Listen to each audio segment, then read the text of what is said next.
Taste the Daily. Doctor Muthiah அவருடைய இல்ல திருமணத்திற்காக வந்து திருமணத்தை நடத்தி வைத்துவிட்டு வந்துள்ளேன். அனைத்து இந்திய அண்ணா திராவிட முன்னேற்ற கழகத்தினுடைய கொடிக்கம்ப புதிதாக நிறுவியுள்ள கொடிக்கம்பத்தில் கொடியேற்றி இனிப்புகள் வழங்கி வந்திருக்கின்றேன். கேளுங்க, அவ்வளோதான். சார், தமிழகத்தில் சட்ட ஒழுங்கு சரியாக இருக்குன்னு முதல்வர் வார்த்தை. ஆனால் அதே சமயத்தில் தொடர்ந்து இந்த அரசியல் கொலைகள் ஒரு பக்கம் நடந்துகிட்டே தான் இருக்கு.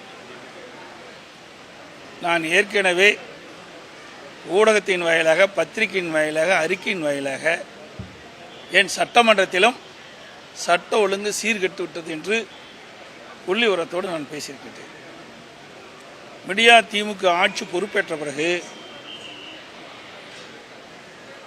தமிழகம் முழுவதும் கொலை, கொள்ளை, திருட்டு, வழிப்பறிவு, பாலியல் வன்கொடுமை தொடர்ந்து நடந்த வண்ணம் இருக்கின்றன. இன்னும் சொல்லப்போனால் அண்மை காலமாக பல்வேறு அரசியல் கட்சியினுடைய தலைவர்கள் மர்மமான முறையில் கொலை செய்யப்பட்டிருக்கின்றார்கள்.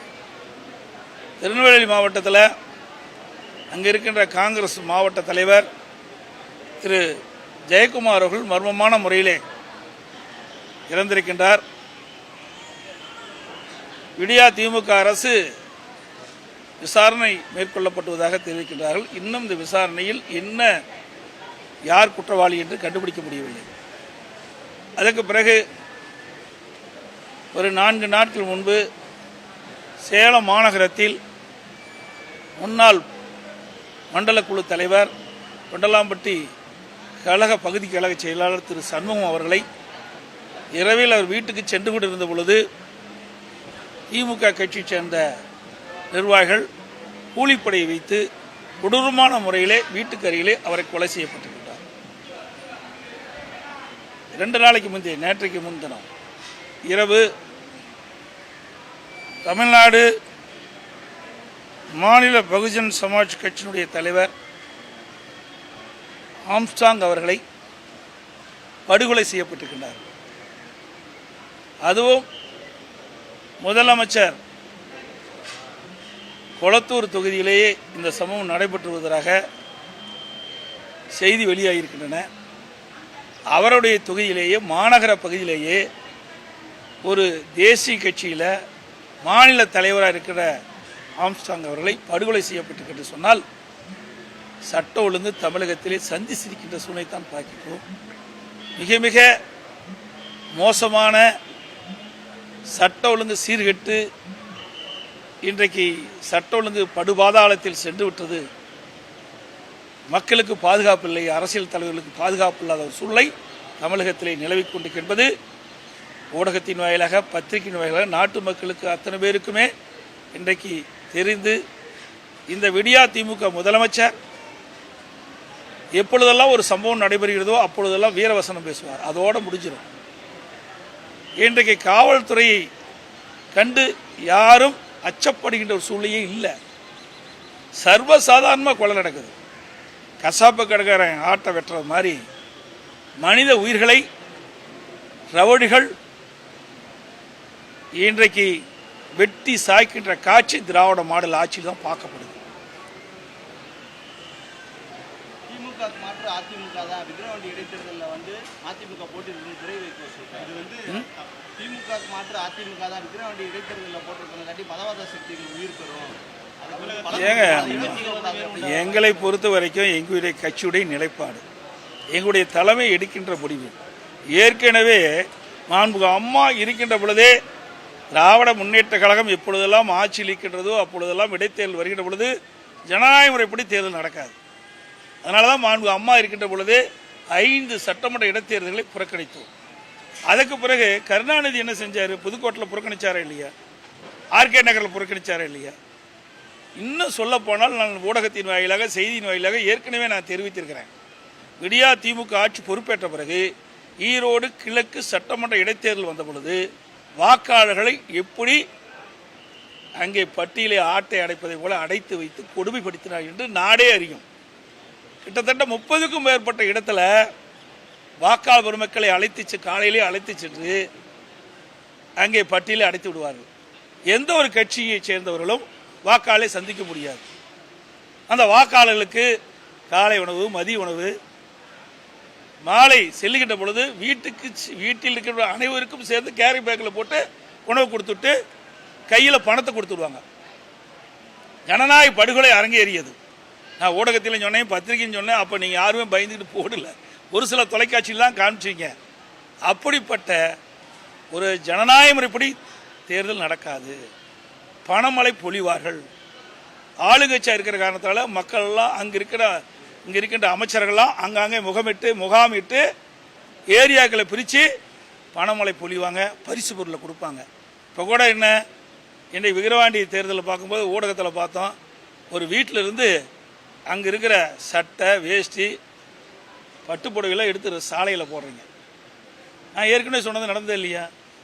இப்பொழுது கூட நேற்றைய தினம் 2 கட்சிக்கு தகராறுன்னு சொன்னாங்க. பத்திரிகை ஊடகத்தில் இன்றைக்கி வந்திருக்குது. ஓட்டு கேட்க போகும்போது பிரச்சனையாக இருக்குது. அங்கே கூட வாக்காளர் கூட அடைச்சி வச்சிருக்கிறாங்க. அந்த பகுதியில் போய் சந்திக்க போகும்போது இப்படி பிரச்சனை ஏற்பட்டுருக்குது. ஆக திராவிட முன்னேற்ற கழகம் ஆட்சிக்கு வந்தாவே ஜனநாயகம் செத்துரும். ஜனநாயக படுகொலை தான் செய்யப்படுவாங்க. வாக்காளர்களை சுதந்திரமாக விடமாட்டாங்க. இங்கே பார்த்தீங்கன்னா இப்போ விக்கிரவாண்டி சட்டமன்ற இடைத்தேர்தலில் 10க்கும் மேற்பட்ட அமைச்சர்கள் முகாமிட்டு அங்கே தேர்தல் பணியாற்றிட்டு இருக்கிறாங்க. யாருக்கு என்ன செய்யணுமோ அதை செஞ்சுக்கிட்டு இருக்கிறாங்க. அதனால தான் நாங்கள் இந்த தேர்தலை புறக்கணிச்சிருக்கிறோம். நியாயமான முறையில் தேர்தல் நடக்காது. அதனால் இந்த விக்கிரவாண்டி சட்டமன்ற இடைத்தேர்தல் நாங்கள் புறக்கணிச்சிருக்கிறோம்.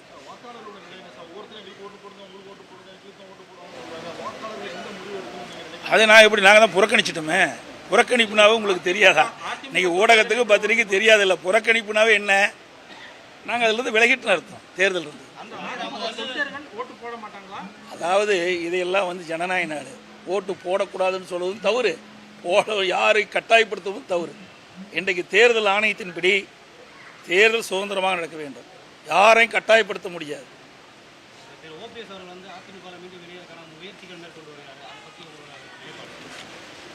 அதாவது ஓபிஎஸ் அவர் நினைக்கலாம், ஆனால் எங்கள் தலைமை அதுக்கு உடன்படாது. ஏன்னு சொன்னால் ஏற்கனவே பொதுக்குழு உறுப்பினர்களால் தீர்மானம் கொண்டு வரப்பட்டு ஏகமானதாக தீர்மானத்தை பொதுக்குழுவில் நிறைவேற்றப்பட்டு அவருடைய பொறுப்பு அடிப்படை அதிமுக அடிப்படை உறுப்பினர் நீக்கப்பட்டு விட்டார். அவரோடு 3 பேர் நீக்கப்பட்டிருக்கின்றார்.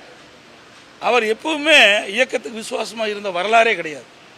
மாண்புமிகு இதயம் புரட்சித் தலைவி அம்மா அவர்கள் முதலாக தனியாக சட்டமன்ற பொதுத் தேர்தலை சந்திக்கின்ற பொழுது மாண்புமிகு அம்மா அவர்கள் அப்பொழுது மதுரை மாவட்டத்தில் இருந்து நினைக்கிறேன் போடிநாயக்கனூரில் மாண்புமிகு அம்மா அவர்கள் போட்டிடுறாங்க. அம்மாவை எதிர்த்து திரையுலகத்தைச் சேர்ந்த நிர்மலா அவர்கள், வெந்நீராடை நிர்மலா அவர்கள் போட்டிடுறாங்க. அந்த அம்மாவுக்கு சீஃப் ஏஜெண்டாக இருந்தவர் தான் திரு ஓ பன்னீர்செல்வம் அவர். அப்பொழுதே அம்மாவுக்கு விசுவாசம் கிடையாது. சிலருடைய முயற்சியால் சிபார்சால் உள்ளே நுழைந்த பிறகு அந்த துரோகத்தை செய்ய ஆரம்பித்து விட்டார். அதுக்கு பிறகு அம்மா அவர்கள் முதலமைச்சராகினாங்க, அமைச்சர் கொடுத்தாங்க, முதலமைச்சராகினாங்க. மாண்புமிகு அம்மா இறந்த பிறகு உடனடியாக தர்ம யுத்தத்தை மேற்கொண்டார். தர்ம யுத்தத்தை மேற்கொண்ட பிறகு மீண்டும் ஒன்றாக இணைய வேண்டும் என்று எங்களுடைய தலைமை நிர்வாகிகள், இங்கே இருக்கின்ற நிர்வாகிகள் எல்லாம், மூத்த நிர்வாகிகள் எல்லாம் குறிப்பிட்டார்கள். அதன்படி நாங்கள் ஒன்றாக இணைகின்ற பொழுது பல கோரிக்கை வைத்தார். அதில் ஒன்று, மாண்பு அம்மா அவர்கள் மரணத்தில் மர்மம் இருப்பதாக சொன்னார். அதையும் நாங்கள் ஏற்றுக்கிட்டு அதுக்கு ஆணையத்தை நியமித்தோம். யாரை சுட்டி காட்டி மரணத்தில் மர்மம் இருப்பதாக சொன்னார் என்று அனைவருக்கும் தெரியும். தெரியாத ஒன்றும் கிடையாது. ஒருவர் மீது குற்றம் சுமத்தி அதை விசாரித்தே ஆக வேண்டும் என்று என்னை நிர்பணப்படுத்தி நாங்கள் கட்டாயத்தின் அடிப்படையில் ஆணையத்தை அமைத்தோம். ஆணையத்தை அமைத்த பிறகு அந்த ஆணையம் பலமுறை இவருக்கு நோட்டீஸ் சமன் கொடுத்து கூட போய் ஆஜராகலை.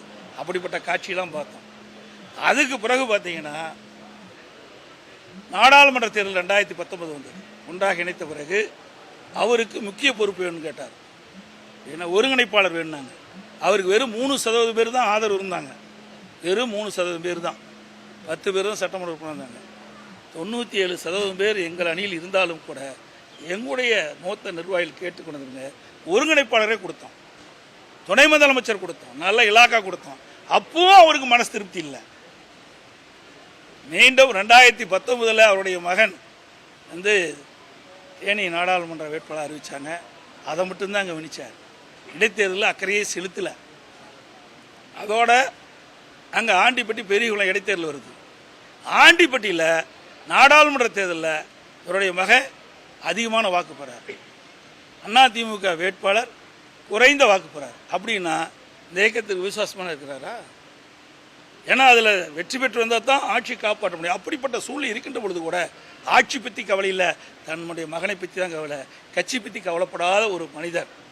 அதுக்கு பிறகு பார்த்தீங்கன்னா எங்களுடைய தலைமையில் ஒற்றை தலைமை வேண்டுகின்ற பொழுது சில பிரச்சனைகள் வந்தது, வாக்குவாதம் வந்தது. அனைவரும் ஒருமித்த கருத்தோடு ஏற்பட வேண்டும் என்று சொல்லி இங்கே இருக்கிற மூத்த நிர்வாகி தான் அண்ணன் திண்டுக்கல் அண்ணன், எங்கள் அண்ணன் செல்லூர்ராஜ் அண்ணன், உதயகுமார், ராஜன் செல்வா போன்றவரெல்லாம், இன்னும் காமராஜர், டாக்டர் விஜயபாஸ்கர், அண்ணன் ஓஎஸ் மணிலாம் போய் அவர் வீடு தேடி போய் வேண்டாம் அனைவரும் ஒற்றுமையாக இருக்கலாம் என்று பல முறை பல கட்டங்களில் பேச்சுவார்த்தை நடத்தினோம்.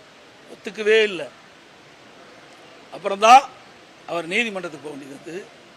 அப்புறம் பொதுக்குழு கூடிச்சு நடவடிக்கை எடுத்தாங்க. அதுக்கு பிறகு பார்க்கும்போது பொதுக்குழு நடக்கின்ற போது ரவுடிகளை வச்சுட்டு போய் கல்லை எடுத்து அடிச்சுக்கிட்டே போய் கட்சிக்கார வண்டியெலாம் நுணுக்கி கட்சிக்காரர் அடித்து மண்டையை உடைச்சி கையை உடைச்சி போய் தலைமை அலுவலகத்தில் போய் கதவெல்லாம் உடைச்சி உள்ளே இருக்கிற பொருளெல்லாம் சூறையாடி பொருளை திருடிட்டு போனாங்க. திருட்டு வழக்கெல்லாம் பதிவு செய்யப்பட்டது. வழக்கெல்லாம் பதிவு செஞ்சு நடந்துக்கிட்டு இருக்குது. பல பேர் எங்களுடைய தொண்டர்கள்லாம் இவரை ஒருங்கிணைப்பாளரை ஆகிற கொடுமைக்காக பல பேர் மருத்துவமனையில் சிகிச்சை பெற்றாங்க. பல பேர் இவர் புகார் செஞ்சு பல பேர் வந்து அவரை அடிச்சிட்டான்னு சொல்லி பல பேர் மேலே புகார் செஞ்சு 15 நாள் ஜெயிலிருந்து அப்புறம் தான் ஜாமீன் எடுக்கப்பட்டோம். ஆக இப்படிப்பட்டவர் ஒரு சுயநலவாதி. கட்சிக்கு எந்த விதத்திலும் உதவி செய்ய மாட்டார். கட்சிக்காக விசுவாசம் இருந்த வரலாறே கிடையாது. அதுக்கு பிறகு வழக்கு போய் போட்டார். கட்டளையை முடக்க வேணும்னு போய் தேர்தல் ஆணையத்தில் கொடுக்குறார். எந்த விதத்தில் நியாயம்? அப்புறம் நீதிமன்றம், அதுக்கு பிறகு தேர்தல் ஆணையம் எல்லாம் எங்கள் தரப்பில் தான் நியாயம் இருக்குதுன்னு சொல்லி தீர்ப்பு வழங்கப்பட்டது. அதன் அடிப்படையில் நாடாளுமன்ற தேர்தல் நடந்தது. நாடாளுமன்ற தேர்தலாவது அவர் வந்து இந்த கட்சிக்கு இணக்கமாக இருப்பார், விசுவாசமாக இருப்பார்னு பார்த்தா ராமநாதபுரத்தில் நாடாளுமன்றத்தில் எங்களுடைய வேட்பாளர் எதிர்த்து ரெட்டலை எதிர்த்து போட்டிடுறார். அங்கே அவருடைய வாக்குகள் எல்லாம் பணத்தால் பெறப்பட்டது. அவருக்காக எந்த ஓட்டும் போடல. ரெட்டலை எதிர்த்து நிற்கிறார். இவர் எப்படி கட்சிக்கு விசுவாசமாக இருப்பார்? எப்படி கட்சிக்காரன் அரவணைப்பார்? சிந்தித்து பாருங்க. ஆக இவர்கள் எப்பொழுதுமே அதிமுகவுக்கு விசுவாசமாக இருந்த வரலாறே கிடையாது. அவர் சுயநலம் படைத்தவர். அதனால் அதிமுகவில் அவர்களை இணைக்கின்ற பேச்சுக்கோ ஒரு சதவீதம் கூட இடமில்லை.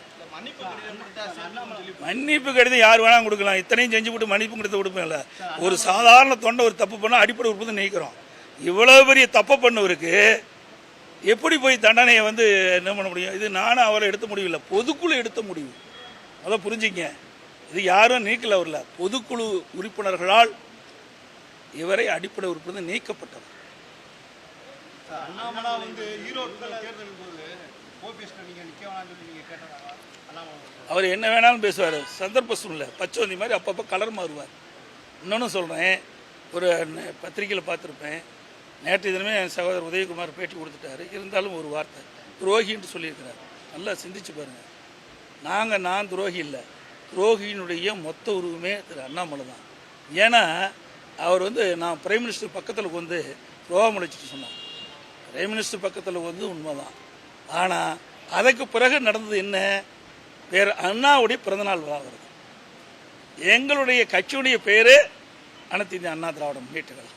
எங்களுடைய கட்சியில் பேர் அண்ணாவை தான் குறிச்சிருக்கிறோம். பொன்மனச்செம்மல் புரட்சித் தலைவர் எம்ஜிஆர்கள் இந்த இயக்கத்தை உருவாக்கின்ற பொழுது பேர் அண்ணாவுடைய கொள்கைகளை அவர் விட்டு சென்ற பணிகளை தொடர வேண்டும் என்ற ஒரு நல்ல எண்ணத்தின் அடிப்படையில் தான் இந்த அதிமுகவை தோற்றுவித்தார்.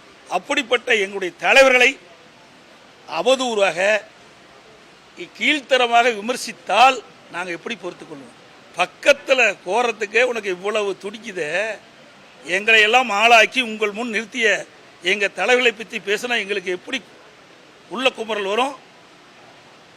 நாங்களும் உணர்ச்சி உள்ள மனிதர்கள் தான், யாருக்கு அடிமை கிடையாது. சிந்தித்து பார்க்க வேண்டும். இவர் கட்சி தலைவருக்கே பொருத்தமில்லாதவர். நாங்கள்லாம் 50 ஆண்டு காலம் இந்த கட்சியில் உழைச்சி தான் இந்த பதவிக்கு வந்திருக்கிறோம். அவராட்டம் அப்பாயின்மெண்ட் பதவி கிடையாது. நான் ஆரம்பத்தில் கிளை செயலாளர் இருந்து அதில் பாடுபட்டு அதுக்கு பிறகு ஒன்றிய பொறுப்பு, மாவட்ட பொறுப்பு, மாநில பொறுப்பு, எம்எல்ஏ, எம்பி, அமைச்சர், அப்புறம் தான் முதலமைச்சர். அதே மாதிரி தலைமை கழக நிர்வாகிகளாக கொள்கை பரப்பு செயலாளர், அமைப்பு செயலாளர், தலைமை நிலை செயலாளர், அப்புறம் தான் பொதுச் செயலாளர். படிப்படியாக ஒவ்வொரு மட்டத்திலும் கட்சியினுடைய கட்டுப்பாடு தலைமைக்கு கீழ் எப்படி செயல்பட வேண்டும் நன்கு உணர்ந்து அணுவு நீதியாக நான் வந்து இந்த பதவியில் இருக்கிறேன். அணுவுமே இல்லாத ஒரு மனிதர். ஏன்னா நாளைக்கு மாற்றினாலும் மாற்றுவாங்க, நாளைக்கு மாற்றினாலும் மாற்றுவாங்க. அதிமுக அப்படி இல்லை. எலெக்டட், நான் பொதுச் செயலாளர், தேர்ந்தெடுக்கப்பட்ட பொதுச் செயலாளர். அதனால் என்னை பற்றி விமர்சனம் செய்ய அவசியம் இல்லை. கண்ணாடியில் பாருன்னா நீ போய் கண்ணாடியில் பாரு, உன்னுடைய நிலை நீ பார்த்து தெரிஞ்சுக்க. ஒரு அரசியல் தலைவர் எப்படி பேச வேண்டும் என்று கற்றுக்கொள்ள வேண்டும். இதை எப்படி நீங்க ஏற்றுக்கொள்ள முடியும் சொல்லுங்க பார்க்கலாம். அப்படின்லாம் கிடையாது. இன்னும் பல பிரச்சனைகள் இருக்குது. 1 2 இல்லை, 1 தான் சொல்றேன். அப்படியெல்லாம் கிடையாது. அதான் தெளிவாக சொல்லிட்டேன். அனைத்து இந்திய அண்ணா திராவிட முன்னேற்ற கழகம் தலைமையில் சில முடிவுகள் இருக்கின்றது. எல்லாவற்றையும் நாங்கள் வெளியே சொல்ல முடியாது. அதான் ஏற்கனவே 3 மத்திய அரசு கொண்டு வந்த 3 குற்றவியல் சட்டமும் நடைமுறைக்கு ஒத்து வராது என்று வழக்கில் தெரிவிக்கின்றார்கள். எங்களுடைய கழக வழக்கறிஞர் பிரிவைச் சேர்ந்தவர்கள் சென்னை தலைநகரத்திலே போராட்டம் நடத்தியிருக்கின்றோம். அதை பற்றி நான் அறிக்கை வெளியிட்டிருக்கிறேன்.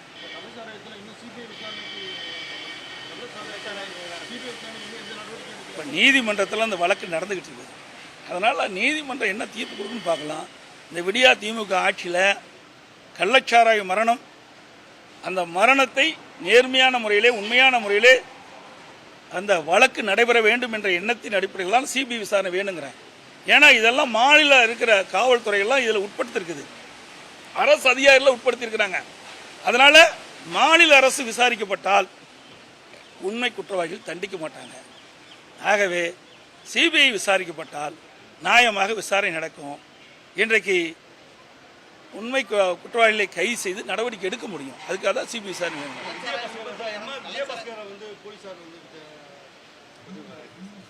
நல்லா செஞ்சு பாருங்க. அது ஒரு சிவில் வழக்கு, அது எல்லாருக்குமே தெரியும். இதுக்கு ஒரு 100 போலீஸ்காரை வச்சுக்கிட்டு தேடிட்டு இருக்கிறேன். ஏன் நாட்டில் எவ்வளவு கொலை நடக்குது, இதுக்கெல்லாம் இந்த பாதுகாப்பு கொடுத்தா இப்படிப்பட்ட சம்பவம் நடக்காதுல்ல. அதுக்கெல்லாம் அந்த அரசாங்கத்துக்கு பணி கிடையாது, நேரம் கிடையாது. அதிமுக பழி வாங்கணும். ஏன்னா திரு செந்தில் பாலாஜி உள்ள இருக்கிறாரு. அதுக்கு மாற்றா அங்கே இருக்கிற எங்களுடைய கழக மாவட்ட செயலாளர் மீது ஏதாவது ஒரு பழி சுமத்தி பெரிய ஏதோ தவறு செஞ்ச மாதிரி ஊர் பூரா அவரை தேடிட்டு இருக்காங்க. இதெல்லாம் தவறு. இது காலத்தின் சக்கரம் சுழலும். இதே நிதி அவர்களுக்கு, இதே கதி அவர்களுக்கு வரும்.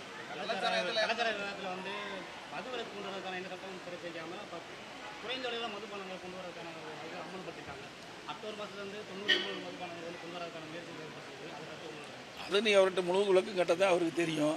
சாராயத்தை பற்றி அவர்கிட்ட தான் கேட்க வேணும். தரவா இருக்கிறீங்க அவி தான். கள்ளச்சாராயத்தில் இறந்தவர்களுக்கு நீதி கிடைக்க வேண்டும் நாங்கள் போராடிட்டு இருக்கிறோம். இனி இப்படிப்பட்ட நிகழ்வு நடைபெறக்கூடாது என்பதுதான் எங்களுடைய நிலைமை. ஆகவே படிப்படியாக மது விலக்கை குறைக்கும், மது விலக்கு கொண்டு படிப்படியாக மது விலக்கை அமுல்படுத்த வேண்டும் என்பது எங்களுடைய நிலைப்பாடு. ஒரே நேரத்தில் செய்வது இயலாத காரியம். இருந்தாலும் இன்றைக்கு குடிப்பவருடைய எண்ணிக்கை குறைத்து அவர்களுக்கு ஆக்கப்பூர்வமான வழிமுறைகளை கண்டறிந்து அவர்களுக்கு தேவையான உதவிகளை செஞ்சு அந்த மது குடிக்கிற பழக்கத்திலிருந்து விடுபடுவதற்கு உண்டான முயற்சி இந்த அரசு எடுக்கும்.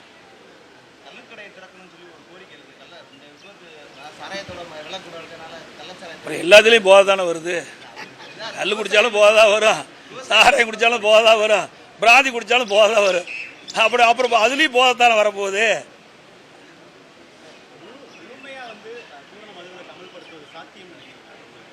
அதாவது படிப்படியாக தான் செயல்படுத்தும். இது ஏற்கனவே நாங்களும் சொல்லியிருக்கிறோம். பூரண மதுவிலக்கு என்பது எடுத்த உடனே செயல்பட முடியாது. ஏன்னா அந்த மது அறிந்து பழகியவர்கள் உடனடியாக நிறுத்த முடியாது. ஏன்னா எனக்கு கிடைச்ச செய்தியின் அடிப்படையில். அதனால் படிப்படியாக அந்த பழக்கத்திலிருந்து விடுபடுவதற்கு போதி வழிமுறைகளை கண்டறிந்து அதை செயல்படுத்த வேண்டும். முதலிலே அவளுக்கு தேவையான உதவிகளும் செய்யப்பட வேண்டும், அவளை திருத்த வேண்டும்.